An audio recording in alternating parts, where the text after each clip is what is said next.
ವೀಕ್ಷಕರೇ, ಅಮರ ಸಂದೇಶ ನ್ಯೂಸ್ಗೆ ಸ್ವಾಗತ. ತುಮಕೂರು ನಗರದ ಚಿಕ್ಕಪೇಟೆಯ ಇತಿಹಾಸ ಪ್ರಸಿದ್ಧ ಶ್ರೀ ಲಕ್ಷ್ಮೀಕಾಂತ ದೇವಾಲಯದಲ್ಲಿ ರಥಸಪ್ತಮಿ ಪ್ರಯುಕ್ತ ಇಂದು ರಥೋತ್ಸವ ಮಧ್ಯಾಹ್ನ ಎಲ್ಲ ಧಾರ್ಮಿಕ ವಿಧಿವಿಧಾನಗಳಂತೆ ಬಹುಸಂಖ್ಯ ಭಕ್ತರ ಸಹಯೋಗದೊಂದಿಗೆ ಜರುಗಿದ್ದು 50 ವರ್ಷಗಳ ಹಿಂದೆ ರಥಸಪ್ತಮಿ ಸಂದರ್ಭದಲ್ಲಿ ವರ್ಷದ ಸಂತೆ ಇಲ್ಲಿ ಜರುಗುತ್ತಿತ್ತೆಂಬುದು ವಿಶೇಷವಾಗಿದೆ.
ಮಂಜುನಾಥ್ ಅಂತೇಳಿ 71 ವರ್ಷ.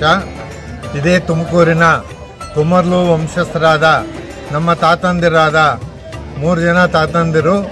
ಅದರಲ್ಲಿ ಮೊದಲನೆಯವರು ಕೆ ಗೋವಿಂದ್ ಶೆಟ್ರು, ಕೆ ನಾರಾಯಣ್ ಶೆಟ್ರು ಮತ್ತು ಕೆ ರಾಮಚಂದ್ರ ಶೆಟ್ರು. ಇವರು 3 ಜನ ಸುಪುತ್ರಗಳು. ಇವತ್ತು ಒಂದು 100 ಜನದ ಮೇಲಿದ್ದೀವಿ. ಅದೇ ರೀತಿಯಾಗಿ ಈ ತುಮಕೂರು ಲಕ್ಷ್ಮೀಕಾಂತ ಸ್ವಾಮಿ ದೇವಸ್ಥಾನದ ಜೀರ್ಣೋದ್ಧಾರವನ್ನು ಸುಮಾರು ನಮಗೆ ತಿಳಿದ ಹಾಗೆ 1901ನೇ ಇಸ್ವಿಯಿಂದ ನಮ್ಮ ತಾತನ ಕಾಲದಿಂದ ನಾವು ಅವರು ಏನು ಒಂದು ಪೀಠಿಕೆ ಹಾಕಿಕೊಟ್ಟಿದ್ದಾರೆ ಅದರಂತೆ ಚಾಚು ತಪ್ಪದೆ ದೇವರ ಆಶೀರ್ವಾದದಿಂದ ಸಮಸ್ತವನ್ನು ನಡೆಸ್ಕೊಂಡು ಹೋಗ್ತಾ ಇದ್ದೀವಿ.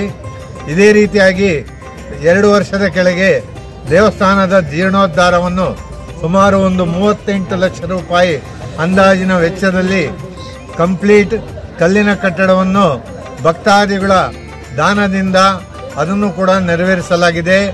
ಇದೇ ರೀತಿಯಾಗಿ ರಥಸಪ್ತಮಿ ದಿವಸ ಅಂದರೆ ಇವತ್ತಿನ ದಿವಸ ಇದು ಲಕ್ಷ್ಮೀಕಾಂತ ಸ್ವಾಮಿಯರ ಬ್ರಹ್ಮರಥೋತ್ಸವವು ಬಹಳ ವಿಜೃಂಭಣೆಯಿಂದ ನಡೆಯುತ್ತದೆ.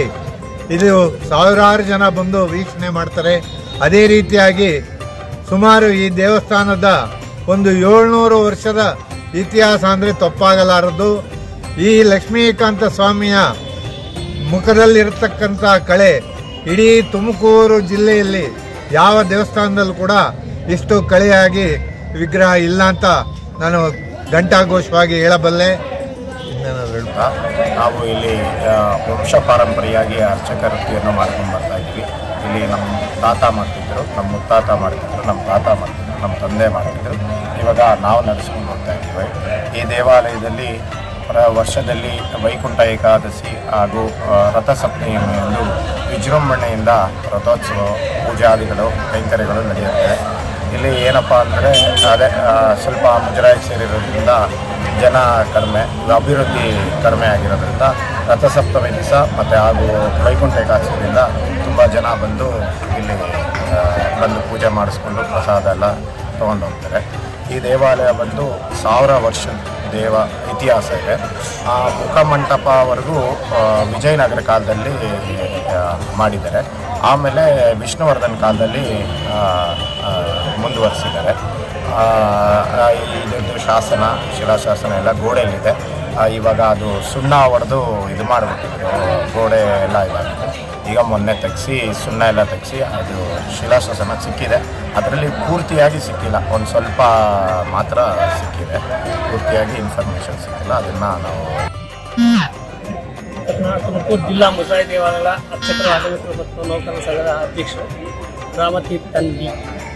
ಇಲ್ಲಿ 2004ರಿಂದ ಈ ಒಂದು ಸಂಘವನ್ನು ಸ್ಥಾಪನೆ ಮಾಡೋದ್ರಿಂದ ಅಂದಿನ ನಮ್ಮ ಮುಜರಾಯಿ ಇಲಾಖೆಗೆ ಸಂಬಂಧಪಟ್ಟಂಥ ದೇವಸ್ಥಾನ ಆಗಿರೋದ್ರಿಂದ ಈ ದೇವಸ್ಥಾನದ ಒಂದು ಜಾಗದಲ್ಲಿ ನಮಗೆ ಇಲಾಖೆಯವರು ಇಲ್ಲೇ ಆಡಳಿತವನ್ನು ಆಡಳಿತ ಕಚೇರಿಯ ಕೇಂದ್ರ ಕಚೇರಿಯನ್ನು ಮಾಡ್ಕೊಳ್ಳೋಕ್ಕೆ ಅವಕಾಶ ಕೊಟ್ಟಿದ್ದಾರೆ. ಹಾಗಾಗಿ ನಾವು ಇಲ್ಲಿ ಕೆಲಸ ಮಾಡ್ತಾಯಿದ್ವಿ. ಈ ದೇವಸ್ಥಾನ ಸುಮಾರು 1000 ಇತಿಹಾಸ ದೇವಸ್ಥಾನ.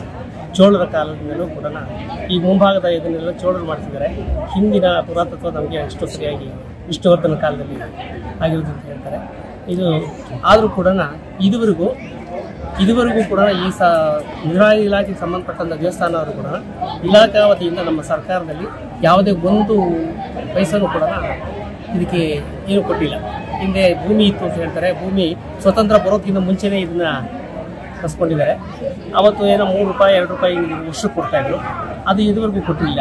ಈ ಸಾರಿ ಏನು ಇದಕ್ಕೆ ನಗದು ಅನುದಾನ ಅಂದರೆ ಕ್ಯಾಶ್ ಗ್ರಾಂಟ್ ಅಂತೇಳಿ ಒಂದು ನಮ್ಮ ಇಲಾಖೆಯಲ್ಲಿ ಒಂದು ತಸ್ತಿಕ್ಕು ವರ್ಷಾಸನ ನಗದು ಅನುದಾನ. ಈ ದೇವಸ್ಥಾನಕ್ಕೆ ನಗದು ಅನುದಾನ ವರ್ಷಕ್ಕೆ ₹35,000 ಬರ್ತಾಯಿತ್ತು. ಈಗ ಅದನ್ನು ಈಗಿನ ಸರ್ಕಾರದಲ್ಲಿ ವರ್ಷಕ್ಕೆ ₹15,000 ಹೊಸ ಬಿಡುಗಡೆ ಆಗಿದೆ. ಇನ್ನೂ ಅರ್ಚಕರಿಗೆ ವಿಲೇವಾರಿ ಆಗಿಲ್ಲ.